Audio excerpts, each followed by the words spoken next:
Hey everyone, welcome back to some more Let's Play Planescape Torment. And we finally made it to the public sensory stones. So these are people who recorded certain experiences, and I guess the sensates have viewed them as important enough to place them out here for other people to view them. This reminds me of a short story where people were able to view someone else's life experience, like love and betrayal and what have you. So maybe that's what this is like. Maybe it's like watching a movie about what someone experienced. Done. So here we are. Well, I guess we'll go to this first. Do we all go here? Will it be a story that we'll read? By your command. Or will this be a place I go into? I think, therefore I am. I think. Oh, hold on. There's guides right outside. Let me see if they can help me. Aye, might as well. I shall serve. Awaiting order. I think we'll put everyone Yes. into certain places. Good as done. So how does this work? How does this work? Oh. Really? The Modron was in the way? Nordum processing. This man's gentle voice complements his calm and refined demeanor. Greetings. Are you here to use one of the sensory stones? Yes, I am. There are currently more than a dozen standard sensations available, as well as 6 more extravagant experiences. The use of the standard stone is 10 copper commons. The more involved ones will cost 150 coppers. Would you care to hear of the standard or extravagant sensations? Oh, I'll start with the standard, why not? The man smiles and explains to you some of the various sensations that are currently available for your perusal. Will one of these suit you?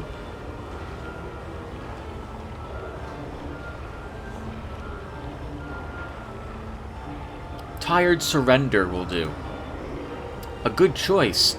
The stone you shall want to use is the one of the smaller chambers, 6 room clockwise from the stairwell. It is violet in color. Thanks. Farewell.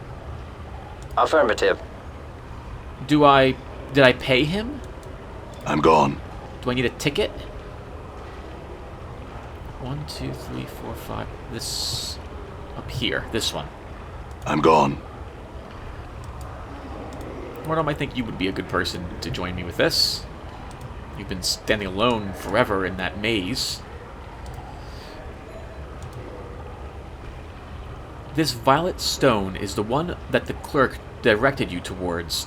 Within it lies the experience Tired Surrender. Let's begin the sensation, see what happens to us. Shuddering, chattering, hoping beyond hope to be found. You curl into yourself beneath a blanket of snow to save what little warmth you have left. Fighting to keep your eyes open, to remain awake, you become aware that you can no longer feel your arms, your legs, the ice against your face, and tired. So tired, you at last resign to the inevitable. You close your eyes, bidding sleep a bitter welcome as the sense of loss forces a single tear, doomed to crystallize before it even reaches your cheek from your aching eyes. Stir yourself from the experience. The experience seems to have stirred some long-forgotten, vaguely familiar memory in your mind. You feel as if you've gained something from using the sensory stone.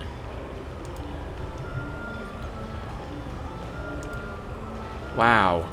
I guess another example of that Processing. would be drowning, or slipping and falling for maybe upwards to like 20 seconds before you realize you're going to hit the ground and die. Man. Ugh. Contemplating it, I guess, is not the same thing as actually feeling it. I trust you enjoyed the sensory experience. Something I may do for you now. Yeah, like another session. I'll take a standard. So let's try... Unavoidable pain will do. Good. The stone you shall want to use is in one of the smaller chambers, 1 room clockwise on the stairwell. It is greenish-yellow in color. Thanks. I'm gone.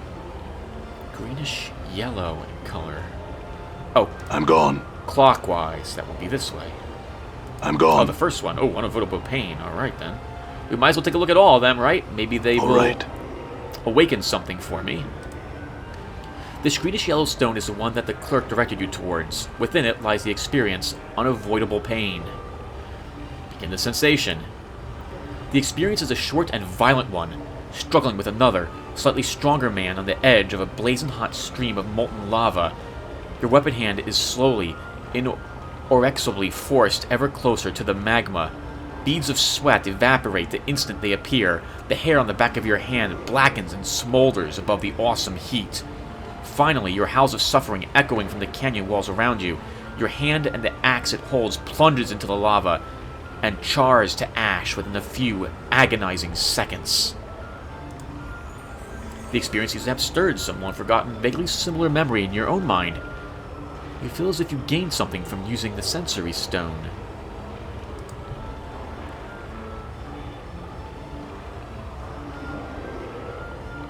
Did I have all of these memories? I'm gone. Like, are they here because I was the one who put them here, I wonder? Why am I remembering having something vaguely familiar? So a vaguely familiar thing of this I could think of would be like struggling with someone who then slowly pushes a knife into your chest and you are unable to stop them. All right. Or someone just Done. keeping your head underwater. All right. All right. And then the pain is without any air in your lungs. These are some horrible ones. Let's get the horrible ones out of the way first. I like another sensation. I'll take the standard. Let's see.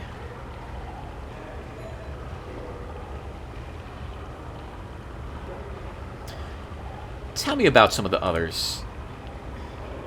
Will one of these suit you? Oh, wow. There's a ton of them here. Alright, let's do one of these. So, how about mind-numbing tedium? A good choice. The stone you shall want to use is the one in the smaller chambers, 3 rooms clockwise. Alright then. All right. That's going to be this one. I shall serve. Oh, I thought I went to boredom at first. I didn't. I went to I'm gone. tired surrender first. That was not where Nordum should have gone. The violent stone is the one. Let's begin the sensation. The experience couldn't be more than a few minutes long, but hours seemed to pass. A long, boring lecture in the driest, dustiest hall in the University of Cham and Sigil.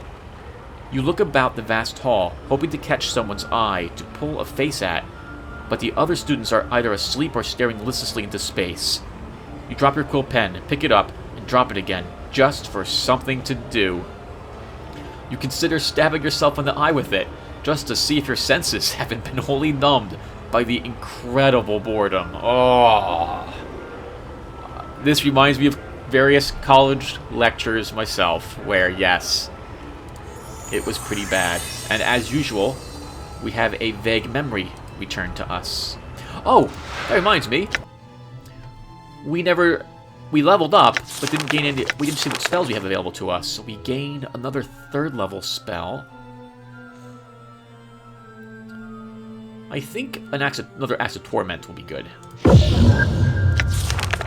Another 4th level spell.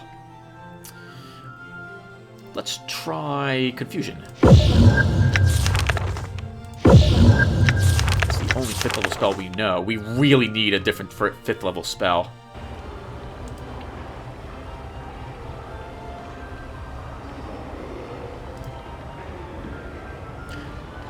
Alright, well, let's choose another one. Yeah, I like another one of these standard ones. We have plenty of cash. Let's see here. Where's the next horrible one? Tell me about some of the others.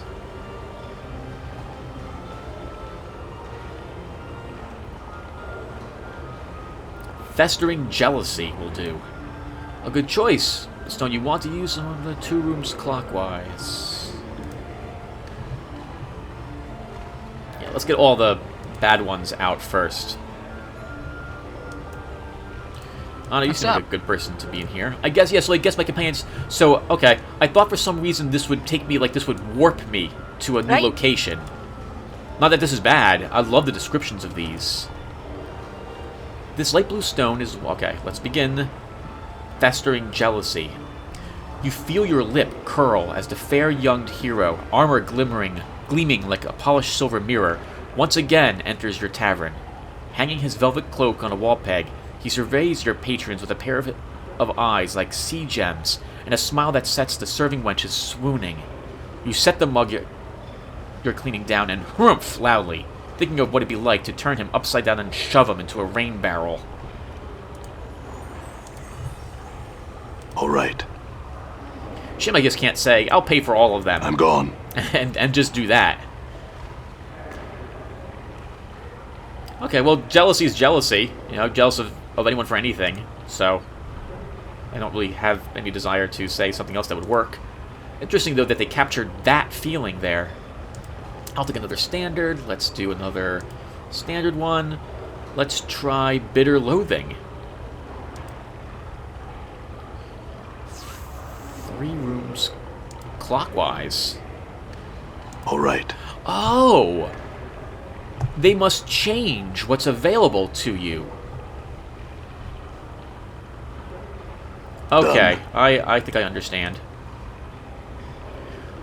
Okay, so these are multifaceted, I suppose. They do indeed look like that. So venomous tears of pain brimming in your narrow yellow eyes, you gather the tattered remains of your small-scaled red wings off the floor.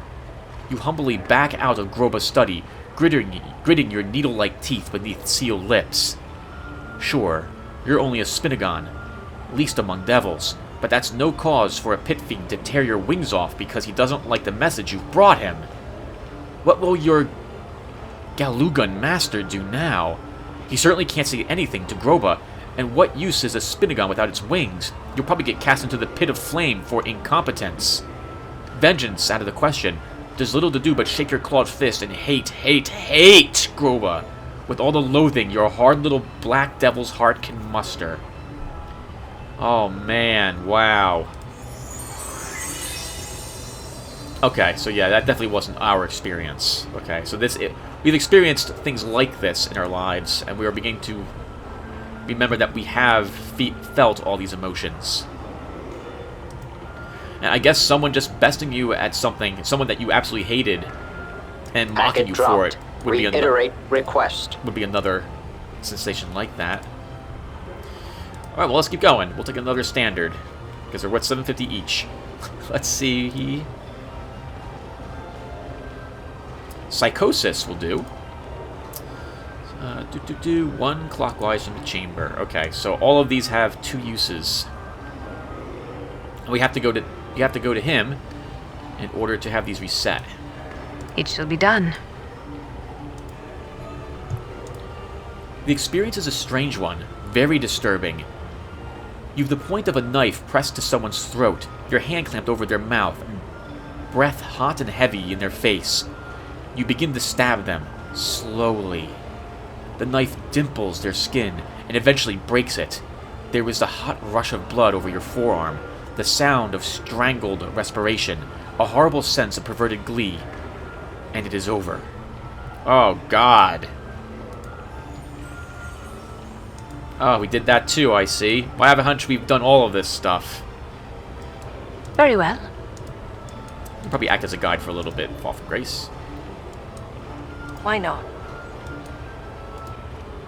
Oh, man, wow, that was a... Oh, another sensation. I'll take another standard. Let me try...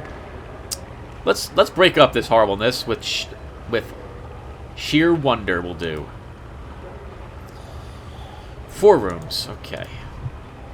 1, 2, 3, 4. Haven't been in this one yet. I shall serve. Alright, let's begin sheer wonder. Hesitantly, you open your mouth and take a shallow breath. The water flows into your lungs like cool air. You smile and take a deep breath, gawking in all directions as you slowly sink to the bottom of the harbor, where hundreds of colorful fish weave through twisting tracks of brilliant coral.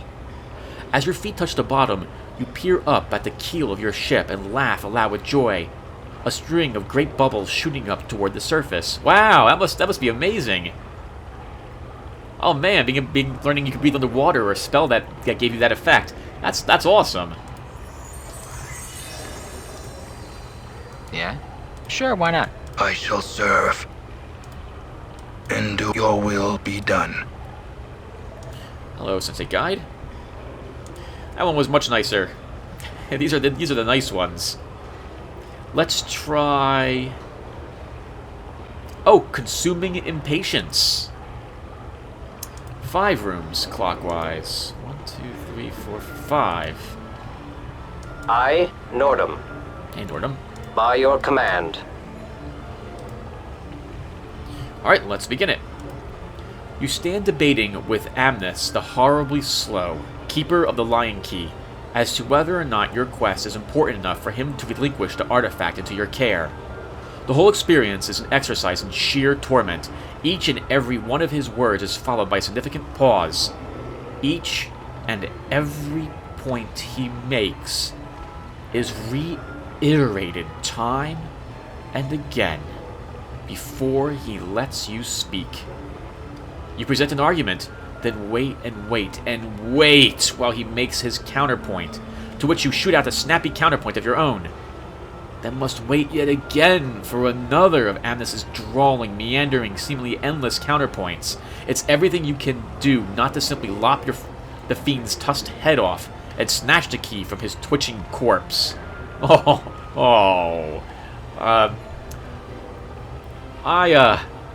I can go on at tangents for quite some time. I know people have to have patience when I talk at work.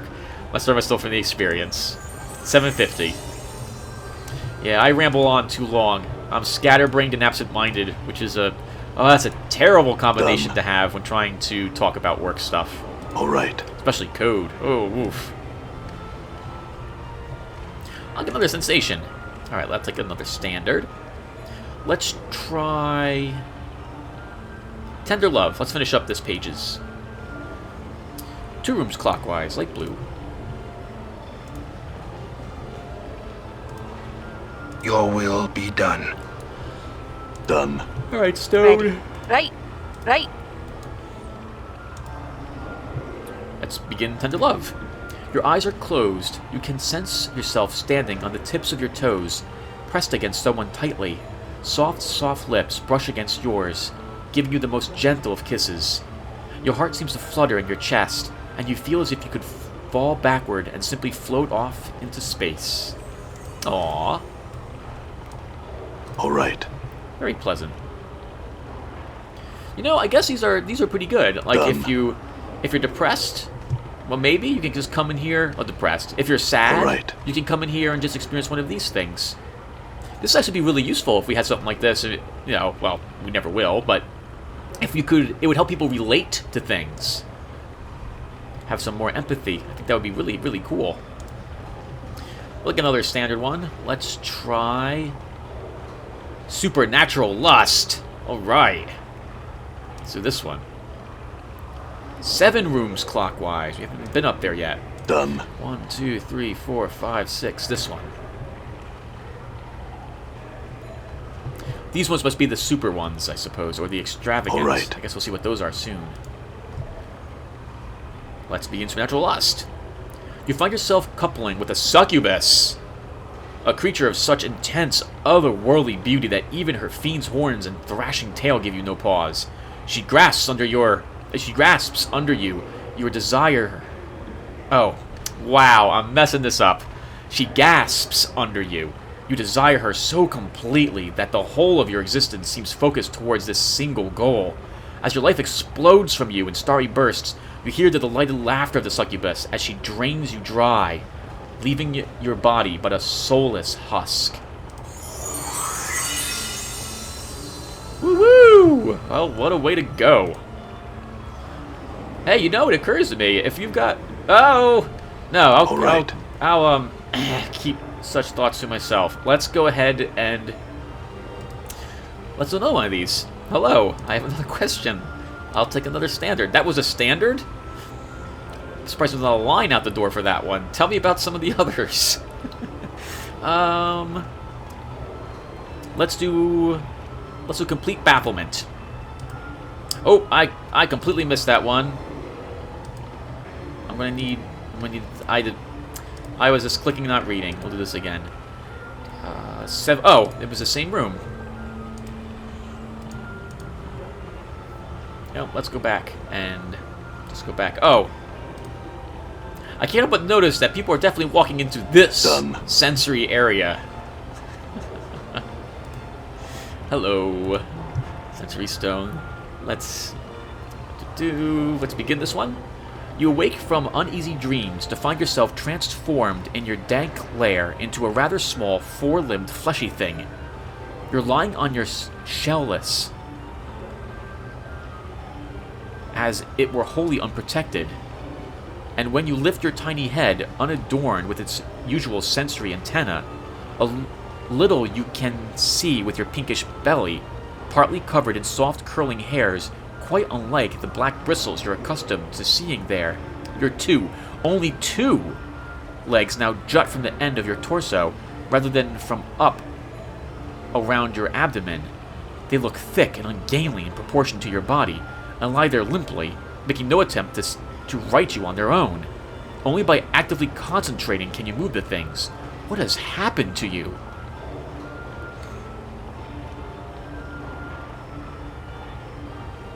Oh, I really read this sentence incorrectly. Alright.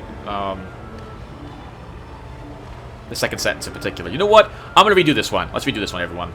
You wake from uneasy dreams to find yourself transformed in your dank lair into a rather small, four-limbed, fleshy thing. You're lying on your shellless, as it were wholly unprotected, back, and when you lift your tiny head, unadorned with its usual sensory antenna, a little, you can see your pinkish belly, partly covered in soft curling hairs, quite unlike the black bristles you're accustomed to seeing there. Your only two legs now jut from the end of your torso, rather than up from around your abdomen. They look thick and ungainly in proportion to your body, and lie there limply, making no attempt to right you on their own. Only by actively concentrating can you move the things. What has happened to you? Sounds like a spider or an insect became a human, as it were. That's pretty interesting. You know, I really like that they describe some of these things from other creatures' perspectives altogether. That's really nice. I like that. I like this. This is really good. I liked another one. Let's tell you some of the others. So let's do Pure Glee. 4 clockwise. That will be all right. And 2 more of the standard ones left. And this has been awesome. Yeah, I really like that they're using other types of creatures for these as well. Alright, let's begin Pure Glee. Dancing and leaping about in rhythm with the wood elves' bouncing festival music, you and a dozen other dancers spin through the forest clearing like a whirling dervish, smiling and laughing like mad. As the cheering forest dwellers whoop, clap, and dance alongside you, fairies careen through the air above your heads, leaving sparkling trails of colored light. Aww, that's awesome. I'm gone. Quite a party, I guess. I like this better than the first ones. That's no surprise. I'm glad we're ending on a happy note. Actually, we might not be. I wonder what the extravagant ones are like. Alright, we're taking another standard. Talk about some of the others. Let's do... We have 2 left. So let's do... Oh, these 2 might not be happy. But it's too late. Let's do Frightened Exhilaration. 5 rooms clockwise. 1, 2, 3, 4, 5. That's this room.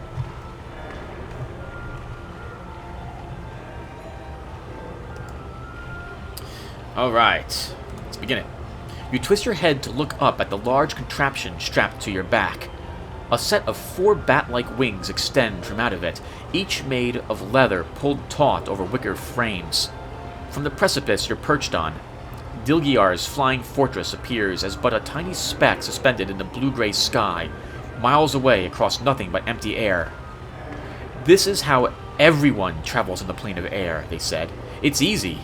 You smirk, step back a ways, and make a running leap off the cliff into the cool wind below, leaving your stomach behind. As the wings suddenly catch the air, an amazing rush shudders through your entire body as you soar out over the nothingness and towards the elemental prince's abode. Oh, that's awesome.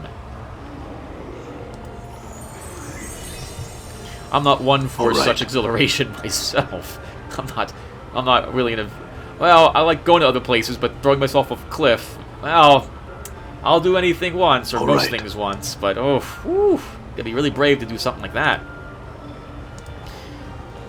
I guess like hang gliding, or skydiving are the same thing. As anything that has a hint of danger would be similar. I'll take the last one I haven't seen, or felt yet. Grim Determination.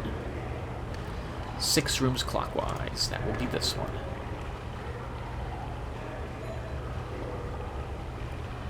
Shame one of my companions can't pay for it. Now, I'm the only one who can talk to people. Everyone else just follows me. Alright, let's do it. The entire hall was in ruins, and still in the process of being destroyed as dozens of combatants hurled weapons, deadly, arcane magics, and themselves at one another in a desperate struggle to be the last one standing. Plumes of Astrid... Oh, come on. Normally I would say acidic, so I'm going to say that. I can't pronounce this word. Green smoke rose from the pile of limp bodies you dragged yourself out of, having barely escaped the wrath of some fiendish spell. There it was, across the way, through the battling throng, through the bloodthirsty battle ahead of you, sitting untouched on a miraculously upright table. Your pint of mead, and you'd get it back. You had to kill every last one of the brawling tavern patrons to do it. Oh, that's awesome. Done. Oh, that had a twist. I thought we were fighting for a kingdom survival or something of the sort. Instead, we're fighting for a glass of beer. Good for that. Good for that person. Single-minded. He wants his alcohol. Can't say I blame him, I suppose. I like another session. Actually, hold on. I have a question for you, sir. The man nods. This is the public sensorium. Sensorium. Sensorium? Whose chambers hold recorder or sensory stones. Each of the stones contains a particular sensation or set of sensations which a user can experience for his or herself. A sensate is free to use them at their leisure, while visitors must pay a small fee. Does this answer your question? For the most part, so let me use one. Let me see the extravagant ones. The man nods, smiling, and explains the more involved sensations.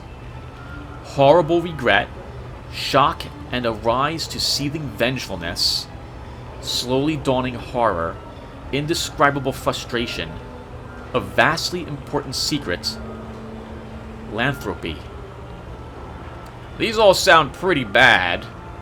Philanthropy might be something interesting, and a vastly important secret sounds like something I'm really interested in. I like secrets, especially vastly important ones. Let's try... Oh wait, aren't I a member of the society? Oh no, we have the benefits of those who are a member, but we're not a member ourselves. Okay. Let's try...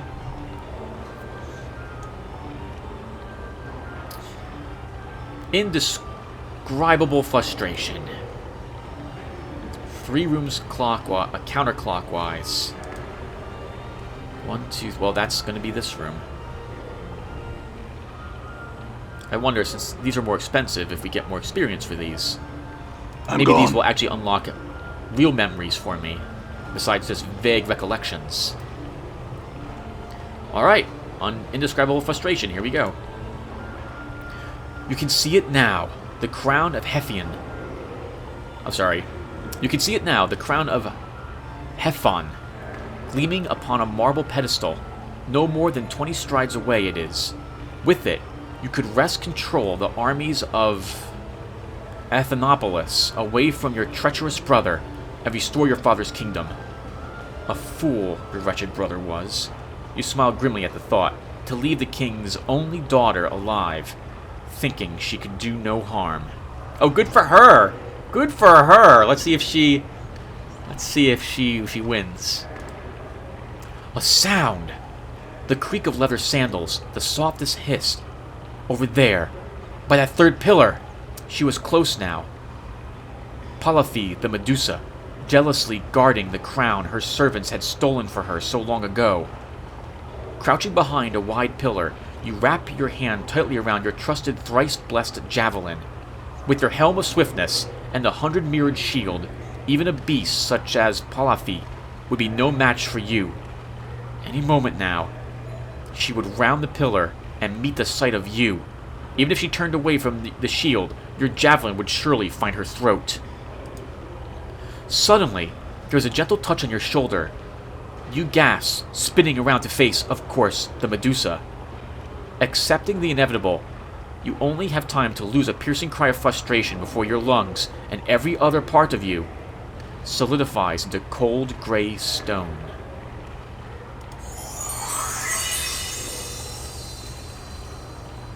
Alright, so these are more of the same, but longer stories. I like that one. Man, this is like getting to read different types of mythology or what have you, where not all the endings are happy. Actually, most of the endings weren't happy in those, were they? Let's have another extravagant one. Let's try...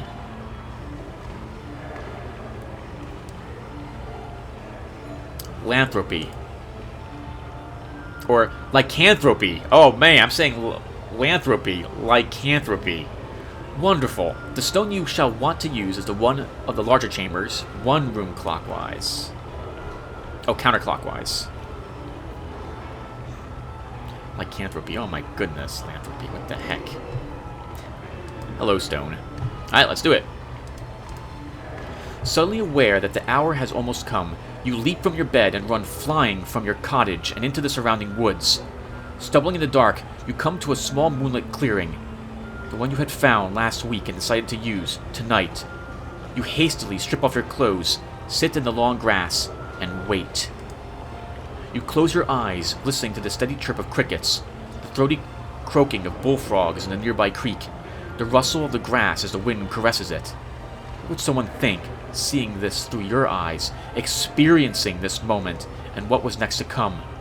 Soon you would travel to the city, find a cleric to rid you of the curse, but for now, may as well make the best of things.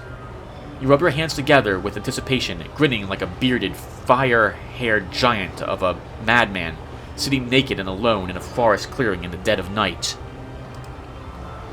A prickling sensation runs across your skin, and your senses sharpen dramatically. You breathe in through your nose, inhaling the scent of everything around you, the damp earth, the sweat of your cast-off clothes, the opossum clinging fearfully to the tree behind you. You open your eyes and look down at your forearms. The faint moonlight reveals the slightest quivering across their surface, but in moments, the flesh begins to ripple impossibly, tufts of thick brown fur sprouting forth. With a grisly crackling sound like popping joints and grinding bones, your back and shoulders begin to hunch and broaden, uncomfortable but not quite painful. Your muscles, your entire body mass doubles, triples in size, and continues to grow. Still fascinated by the transformation yourself, you watch as your fingers wither away to nothing, hands swelling into meaty paws from which burst fur and massive black claws. The night seems to become brighter as your eyes transform, become accustomed to the darkness.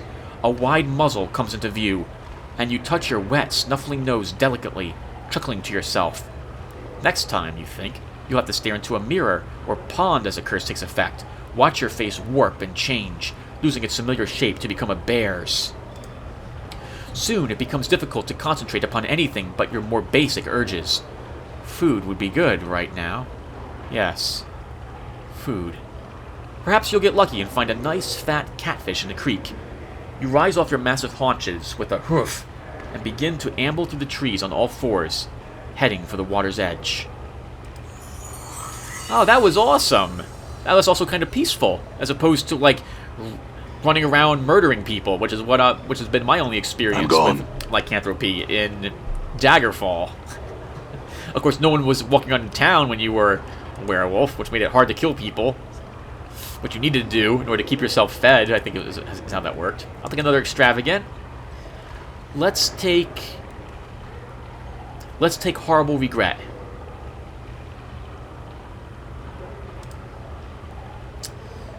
Do 3 rooms again.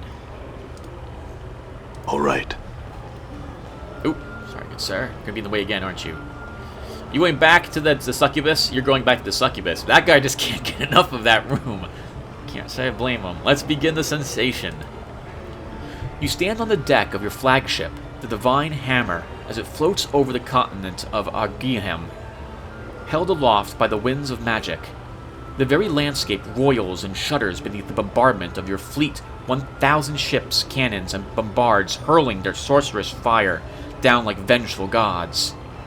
The shockwaves began to hit your ship only minutes ago, a constant vibration that sends shudders through the whole of the ancient craft and moves your very bones, accompanied by a constant rumbling bass.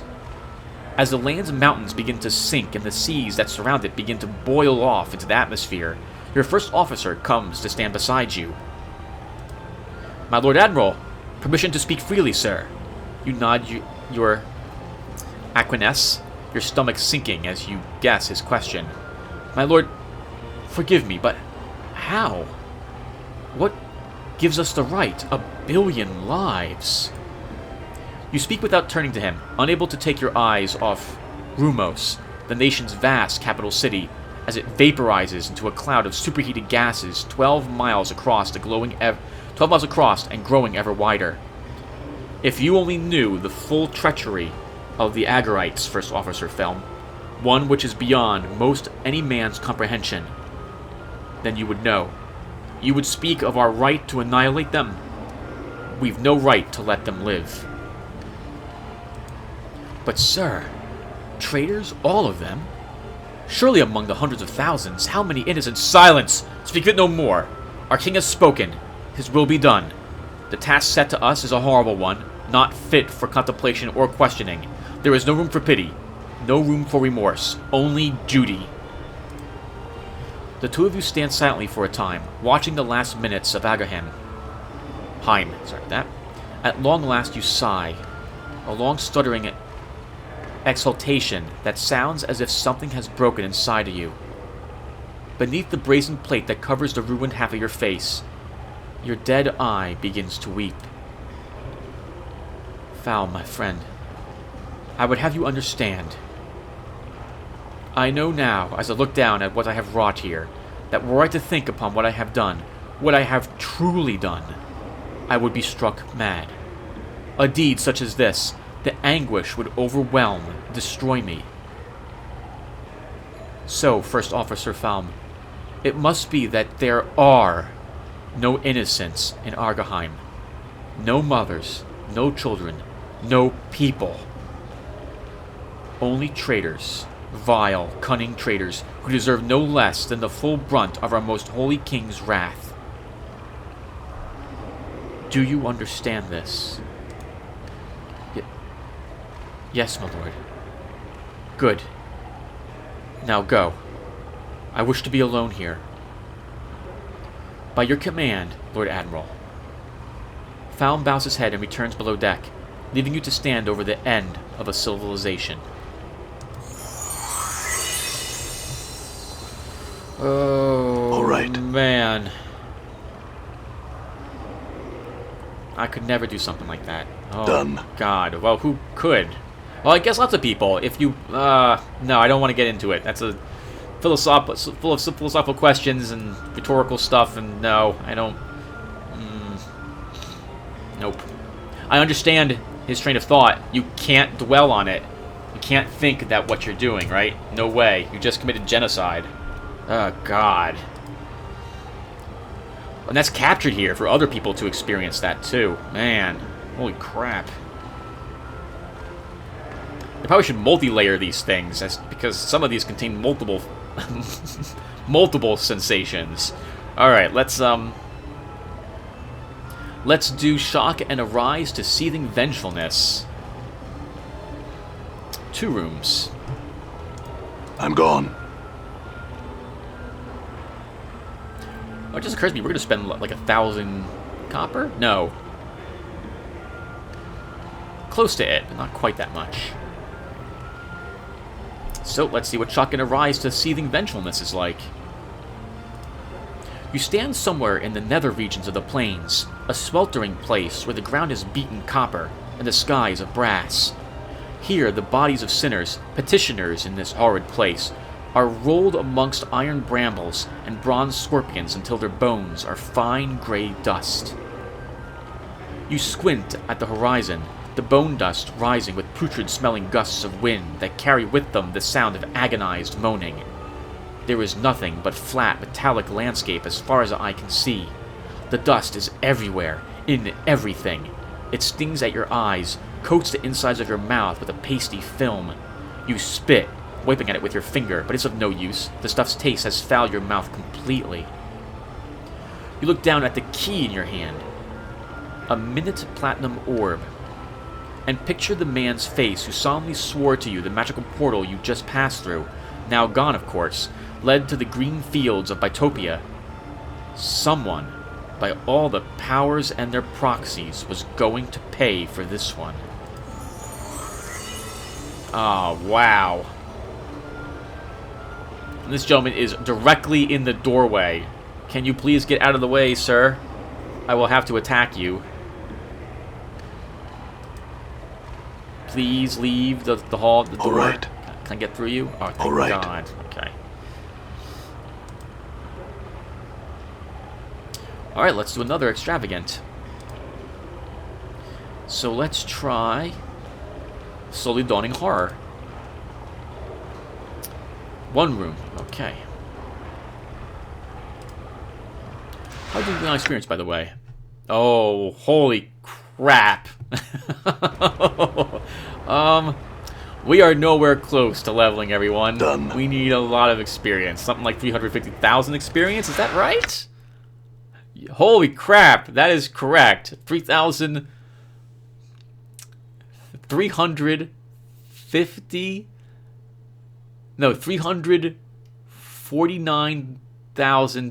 No, 349,200 experience I'm points. gone. Holy crap. Done. We'll never reach that. Alright, level 12 is not something that's happening. Slowly Dawning Horror. Let's begin the sensation. How good could it be? You think, regarding the burgundy liquid carefully. Across the table from you, the twisted old man smiles slyly. Please, sir, try, he whispers, his hushed voice a sound of dry leaves blown over roughly cobbled street.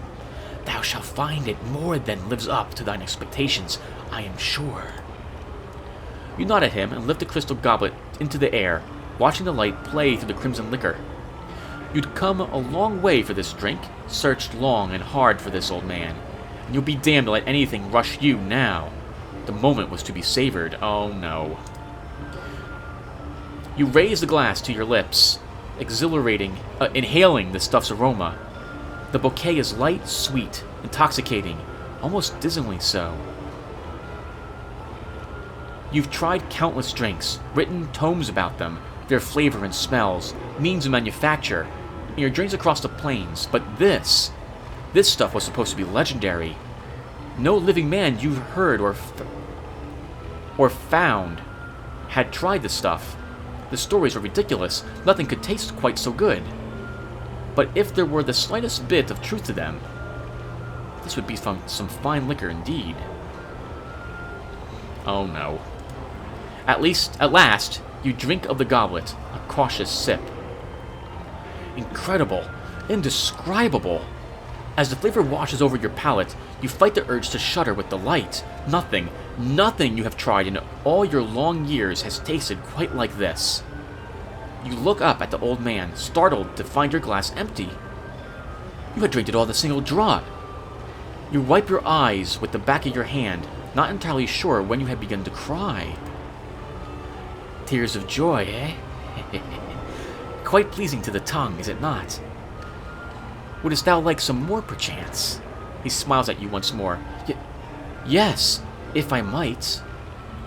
Surely, he replies, refilling your glass. Try as you might, you cannot resist downing it in a single gulp. You thrust your finger to the goblet in an attempt to find some last hidden drop of the stuff. Several times more does he fill the goblet, and each time you gulp the stuff down as a starving man would devour a feast, unable to control yourself, to deny yourself another exquisite taste of it. He chuckles softly once more. A drink such as this. A man wouldst do anything for it, no? You nod without hesitation. Yes, a man would. Looking at him, his sly smile suddenly takes on a whole new meaning. A sense of horror begins to creep over you, even as you begin to yearn painfully for more of the blood-red liquor. Yes. Yes. The old man grins, his yellow eyes gleaming. A man wouldst do anything in the thrall of such a drink. Even the most terrible, the most heinous of deeds, as thou shalt see, my newest servant. Oh man, I thought it was poison. This is worse. Oh god. A drug that you're instantly addicted to and you have to have it. Oh, that's wonderful. Who comes up with these ideas? Right. This is amazing. This is simply amazing. I love this. Let me have the last sensation. Let me have a horrible secret. Or, I'm sorry, the vastly important secret. 2 rooms counterclockwise. I'm gone. No, no, no, no.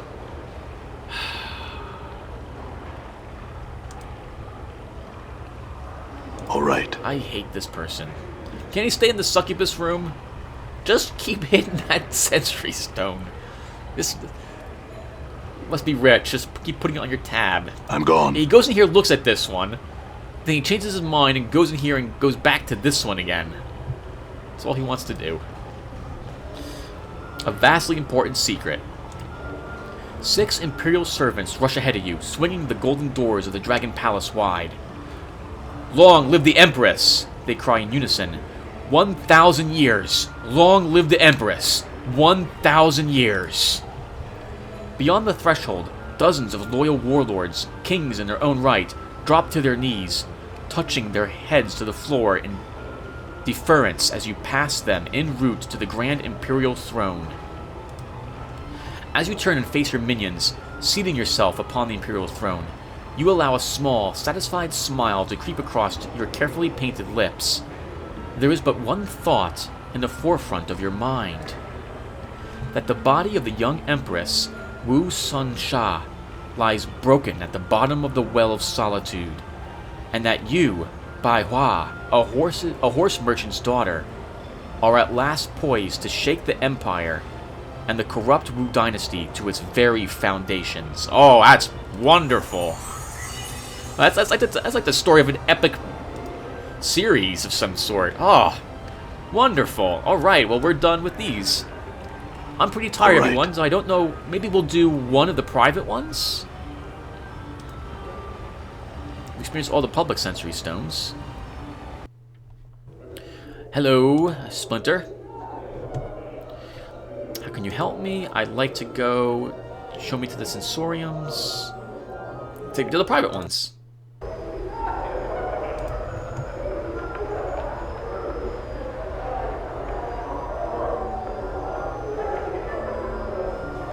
Oh, there's not much to this. There's like 3 of them. Good as done. Yeah, there's only 3. Okay. I guess it's just as well. I shall serve.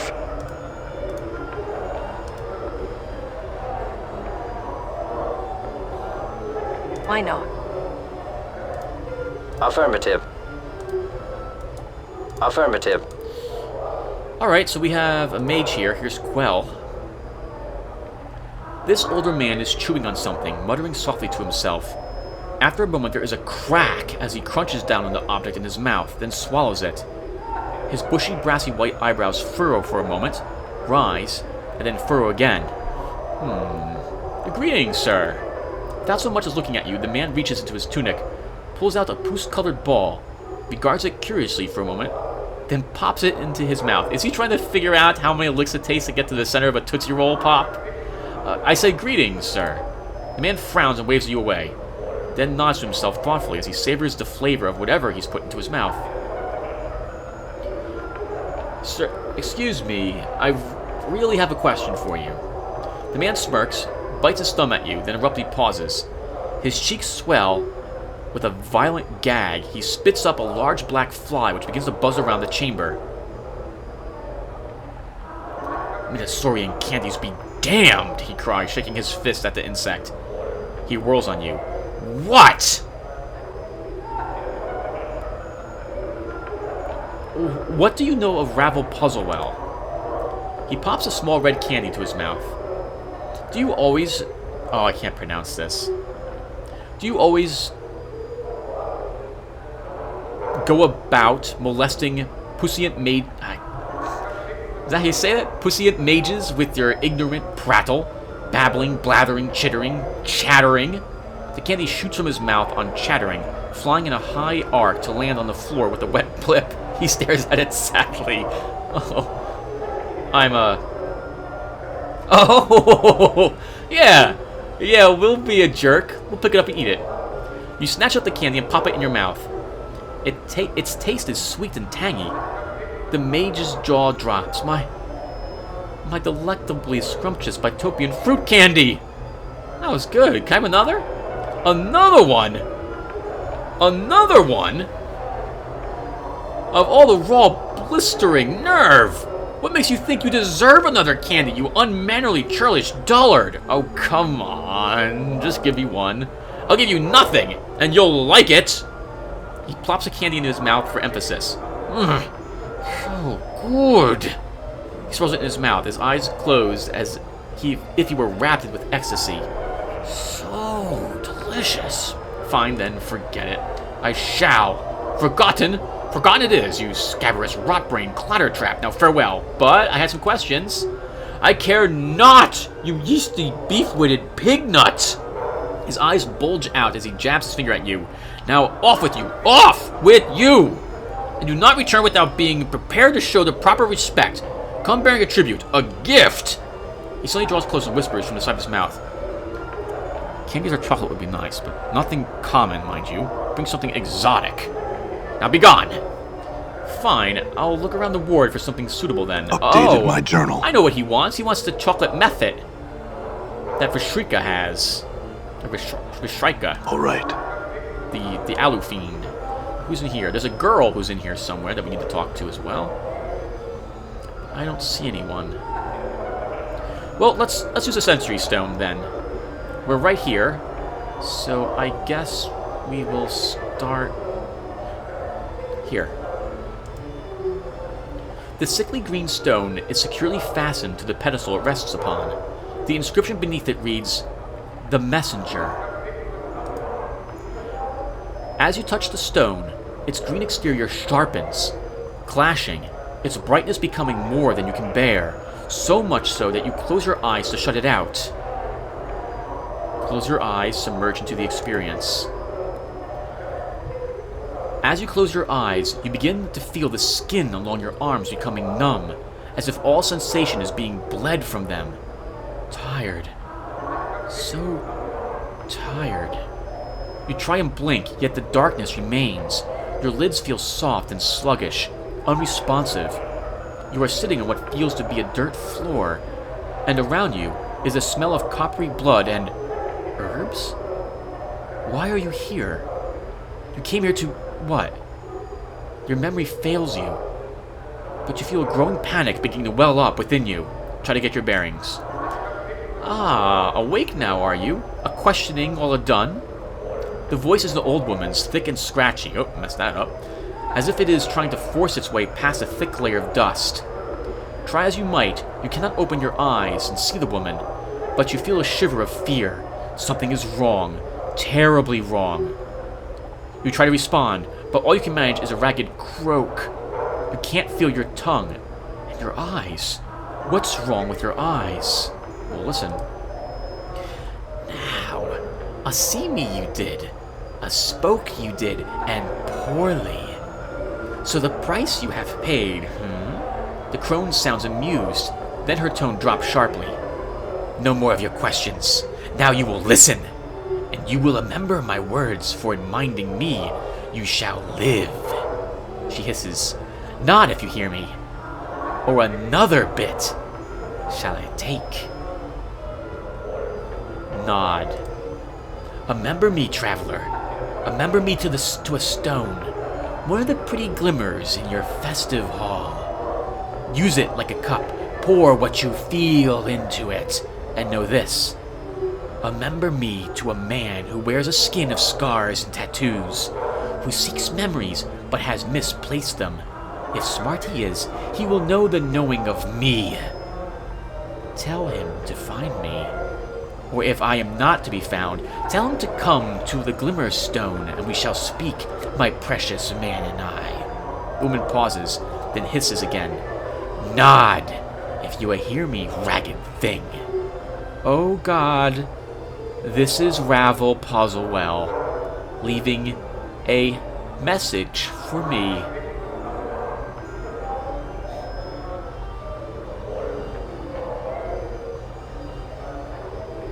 Come to the Glimmer Stone. Let's nod. Pretty polite to a listen so long.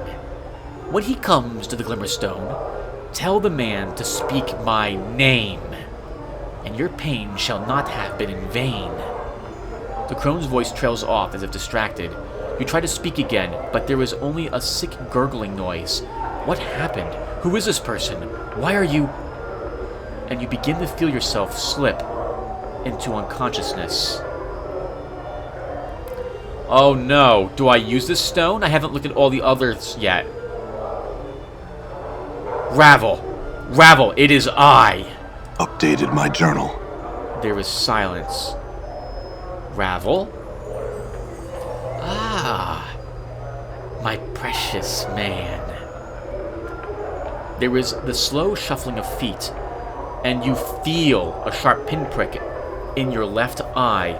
You gasp, and suddenly, barely, you can see with your one and only eye.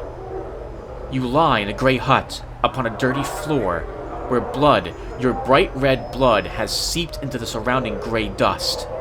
Your arms are gone, your legs have been hacked off at the knees, yet you feel numbed, and there is no pain, only fear. There is someone above you, someone looking down on you. Look up. As you look up through your bloody, blurred vision, you see a horrid, bluish-gray face grinning with yellow tusks. Ravel is pleased. A-wondering I was if this messenger would make it. For weak he was when his bits were placed on my plate. She holds up a talon in front of you, and impaled on the tip of it is an eyeball, the right one. Yet, to the festive hall he returned, it seems, and our time together has he shared, and now you have come. Success. Ravel, I have many questions for you. The crone shakes her head, your blurred vision seeing 3 images at once. Her grayish hair is like brambles, drifting down her shoulders. No, only time for answers does Ravel have, and she has no time to waste with your guess questions. Know this, and in the knowing grow strong. You must find me, my precious man. But how? I do not know. Updated my journal. I am beyond knowing. In a lady's place. Now shh, and listen to Ravel. For there is much you must do. To find me, 3 things you do. Find the door. Find the key. Then unlock the key.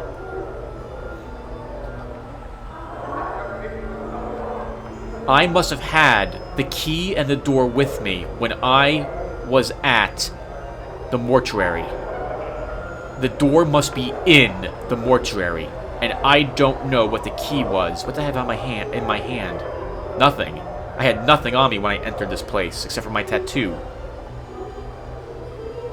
Unless it's Mort.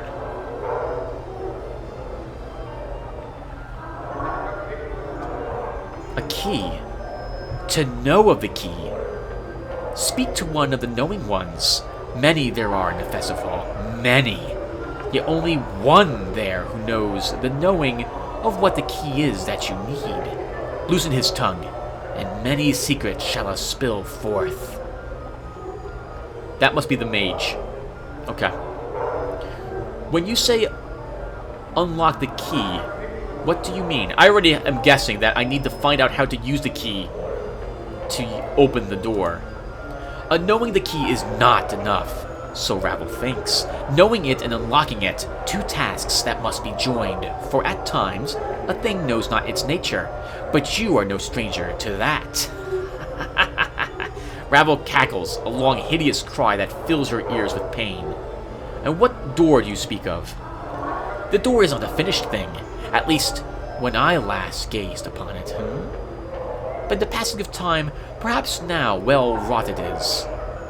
Go to the place of forges and steel. Perhaps there you will find the door that takes one to me. That's not the mortuary. The Godsman? Can we actually get in the Godsman place? Maybe we can. Ravel, how am I talking to you if this is someone else's experience?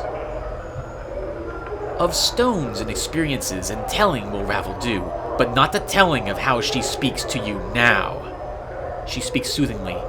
Many are the branchings and twistings of Ravel, and many are her secrets. I need you, and I need you knowing of this. Farewell, then, Ravel. Return. I will give what help I can. Ravel gives a final smile, a horrible, yellow-fanged grin. A blackish tongue darts from her lips and lingers at the edge, teasing. But in the end, only one question remains. What do you mean, Ravel? Only one question, this I ask. Ravel's eyes blaze like fires, the red light turning her face blood red. What can change the nature of a man? At the question, you feel a tremor pass through like thunder, and you feel yourself burn. Let the experience go. Your vision clears until you are standing once again before the hideously green stone. It looks different than before, more horrid somehow. Oh god, I wasn't expecting to actually talk to Ravel here. Holy crap. So we need that method. We need it. Well, while we're here, we might as well... Okay, so the door's probably... Well, it's either with Coke's metal, or it's in the Godsman. They're the only people I know that have forges. You know what? Let's talk to Mort really quick. Hey, what's eating you, Chief?